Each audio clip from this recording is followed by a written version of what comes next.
Hi friends, जय गुरुजी channel में आप सबका स्वागत है। Please like and subscribe my channel. मैं अब आप सबके सामने शिव पुराण कथा अध्याय 4 पढ़ने जा रही हूँ। भोले बाबा की जय, पार्वती मैया की जय। ब्राह्मण बोले, नारी सौभाग्य की बात है कि भगवान शिव की कृपा से शिव पुराण की इस वैराग्य युग कथा को सुनकर तुम्हें समय पर सचेत हो गई हो। ब्राह्मण पत्नी, तुम डरो मत, भगवान शिव की शरण में जाओ। भगवान शिव की कृपा से सारा पाप तत्काल ही नष्ट हो जाता है। माई तुमसे भगवान शिव की कीर्ति कथा से युग उस परम वास्तु का वर्णन करूंगा जिसे तुम सदा सुख देने वाली उत्तम गति की प्राप्ति होगी। शिव की उत्तम कथा सुनने से ही तुम्हारी बुद्धि पश्चाताप से युक्त व शुद्ध हो गई एवं तुम्हारे मन में विषयों के प्रति वैराग हो गया है। तत्पश्चात ही पापियों के लिए सबसे बड़ा प्रायश्चित है तो पश्चाताप करता है, वही वास्तव में पापों का प्रायश्चित करता है। जो पुरुष विधि पूर्वक प्रायश्चित करके निर्भय हो जाता है और अपने कुकर्म के लिए पश्चाताप नहीं करता, उसे प्राय उत्तम गति प्राप्त नहीं होती, परंतु जिसे अपने कुकृत्य पर हार्दिक पश्चाताप होता है वह अवश्य उत्तम गति का भागी होता है। इसमें सहज नहीं है।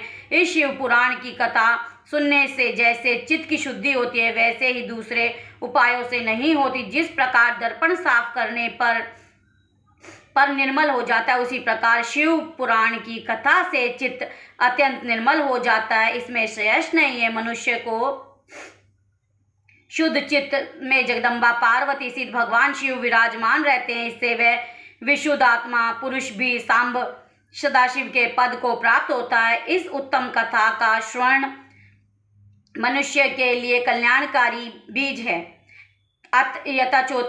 यथाचित शास्त्रोक्त मार्ग से इसकी आराधना एवं सेवा करनी चाहिए। यह भव बंधन रूपी रोग का नाश करने वाली है। भगवान शिव की कथा को सुनकर फिर अपने हृदय में उसका मनन एवं निध्यसन करना चाहिए। इसे पूर्णतः चित्त शुद्धि हो जाती है।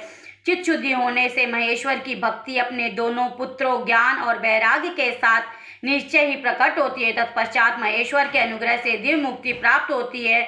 इसमें किसी भी प्रकार का संशय नहीं है। जो व्यक्ति मुक्ति से वंचित है उसे पशु समझना चाहिए, क्योंकि उसका चित्त माया के बंधन में आस्त है। वह निश्चय ही संसार बंधन से मुक्त नहीं हो पाता है। ब्राह्मण पत्नी, इसीलिए तुम विषयों से अपने मन को हटा लो और भक्ति भगवान शंकर की इस पावन कथा को सुनो।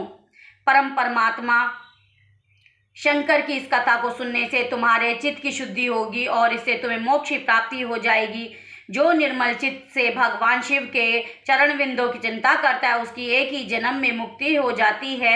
यह बात मैं तुमसे सच कहता हूँ। शिव जी कहते हैं, शौनक, इतना कहकर वो श्रेष्ठ शिव भक्त ब्राह्मण शांत हो गए। उनका हृदय करुणा से आर्द्र हो गया। वह शुद्ध चित्त वाले महात्मा भगवान शिव के ध्यान में मगन हो गए। तत्पश्चात उठकर वैराग युक्त उत्तम बुद्धि वाले स्त्री जो अपने पापों को कारण व आतंकित अपने उस महान शिव भक्त ब्राह्मण के समक्ष हाथ जोड़कर गदगद वाणी में बोली। चंचुला कहती है, ब्राह्मण शिव भक्तों में श्रेष्ठ स्वामी, आप धन्य हैं। परमातिदर्श सदा आप परोपकार में लगे रहते हैं। अंत आप श्रेष्ठ साधु पुरुषों में प्रशंसनीय है। साधु, मैं नरक में समुद्र में गिरती जा रही हूँ, आप मेरी उद्धार कीजिए।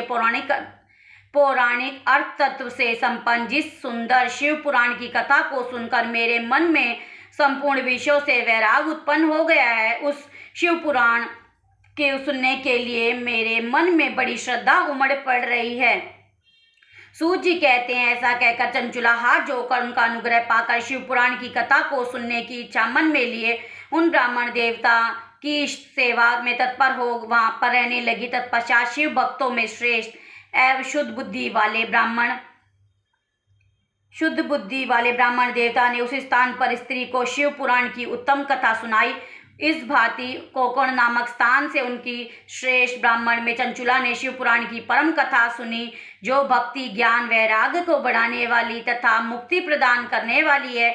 इस परम कथा को सुनकर ब्राह्मण पत्नी अत्यंत कृतार्थ हो गई। उसका चित्त शीघ्र ही शुद्ध हो गया। फिर भगवान शिव के अनुग्रह से उसके हृदय में शिव के सगुण रूप चिंतन होने लगा। इस प्रकार उसने भगवान शिव में लगी रहने वाली उत्तम बुद्धि पाकर शिव के सच्चिदानंद स्वरूप का बारंबार चिंतन आरंभ किया। इसके पश्चात समय के समाप्त होने पर भक्ति ज्ञान वैराग से युक्त चंचुला ने अपने शरीर को बिना किसी कष्ट के त्याग दिया।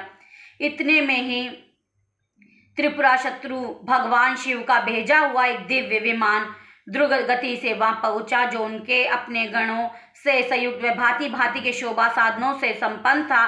चंचुला उस विमान पर अणु और भगवान शिव के श्रेष्ठ पार्षद उसने तत्काल शिवपुरी में पहुंचा दिया।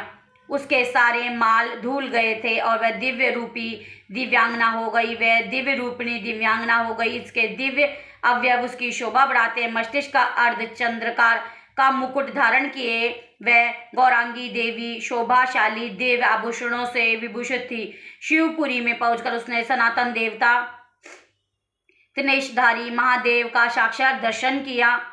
सभी मुख्य देवता उनकी सेवा में खड़े थे। गणेश, भृंगी, नंदीश्वर, वीरभद्रेश्वर आदि उनकी सेवा में उत्तम भक्ति भाव से उस स्थान पर उपस्थित थे।